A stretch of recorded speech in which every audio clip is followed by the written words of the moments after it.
नमस्कार दोस्तों, मैं हरिओम एक और क्राइम की स्टोरी लेकर आया हूँ। तो सुनिए पूरी कहानी। रात के घने अंधेरे में एक तेज आहट ने शहर जांजगीर झांपा की शांत फिजाओं को भंग कर दिया।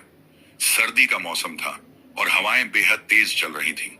सारा शहर नींद के आगोश में था, सिवाय एक के राधिका। वह अपनी बालकनी में बैठी थी, चाय की प्याली लिए, लेकिन उसकी नजरें दूर गली में कुछ तलाश रही थीं। राधिका एक प्रतिष्ठित वकील थी और अपने काम को लेकर बहुत ईमानदार। उसे कभी किसी चीज से डर नहीं लगता था, लेकिन आज उसका दिल अजीब सा महसूस कर रहा था। कुछ अनहोनी की आहट थी।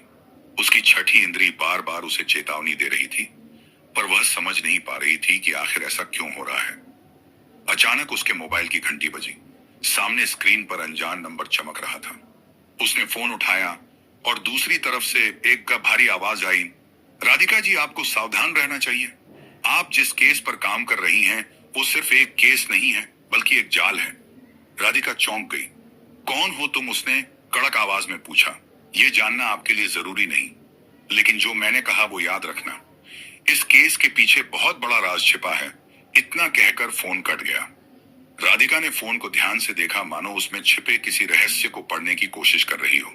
ये केस जिस पर वह पिछले कुछ दिनों से काम कर रही थी, एक महिला की हत्या का मामला था। महिला का नाम था नीलम, जो एक जानी मानी बिजनेस वुमन थी। उसकी हत्या बड़े ही रहस्यमय ढंग से हुई थी और सारे सबूत उसकी खुदकुशी की ओर इशारा कर रहे थे। लेकिन राधिका को यह खुदकुशी का मामला नहीं लग रहा था। अगले दिन राधिका ने पुलिस स्टेशन जाकर इंस्पेक्टर राजीव से मुलाकात की, जो इस केस की जांच कर रहे थे। राजीव एक अनुभवी पुलिस अधिकारी थे और राधिका के साथ उनका अच्छा तालमेल था। राधिका ने राजीव से फोन कॉल की बात साझा की। कोई तुम्हें डराने की कोशिश कर रहा है, राजीव ने कहा, लेकिन हमें इस केस को जल्द से जल्द सुलझाना होगा। नीलम की मौत में कुछ ना कुछ गड़बड़ जरूर है। राधिका ने सहमति में सिर हिलाया, लेकिन उसके मन में कई सवाल उठ रहे थे। सबसे बड़ा सवाल यह था कि आखिर नीलम की हत्या क्यों हुई, और अगर यह हत्या थी तो हत्यारा कौन था। उसी शाम राधिका ने नीलम के घर जाकर कुछ सुराग तलाशने का निर्णय लिया। वह जानती थी कि पुलिस ने घर की तलाशी ले ली थी, लेकिन हो सकता था कि कुछ ऐसा हो जो अब तक अनदेखा रह गया हो। नीलम का घर शहर के बाहरी इलाके में था। बड़ा और आलीशान बंगला, लेकिन अब वह खामोश और सुनसान था। राधिका ने घर में कदम रखा तो उसे अजीब सा सन्नाटा महसूस हुआ। उसे ऐसा लगा जैसे कोई उसे देख रहा हो। वह धीरे धीरे कमरे में चल रही थी। उसकी नजर हर छोटी चीज पर थी।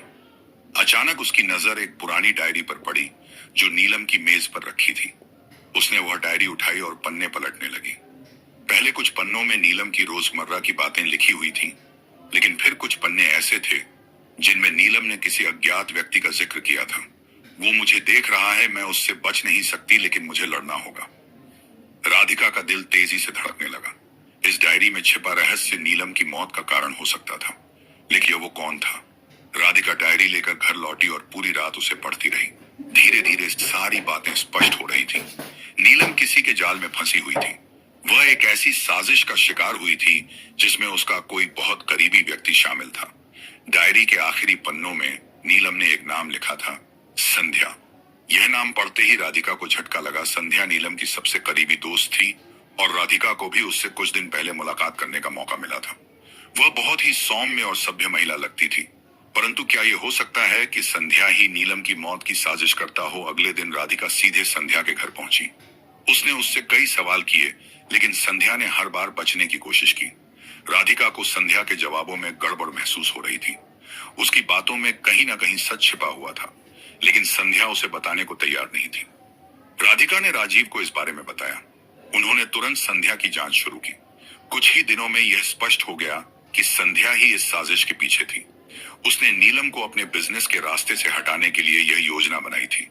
नीलम के पास कुछ ऐसे दस्तावेज थे जो संध्या को जेल पहुंचा सकते थे, इसलिए उसने नीलम को रास्ते से हटा दिया।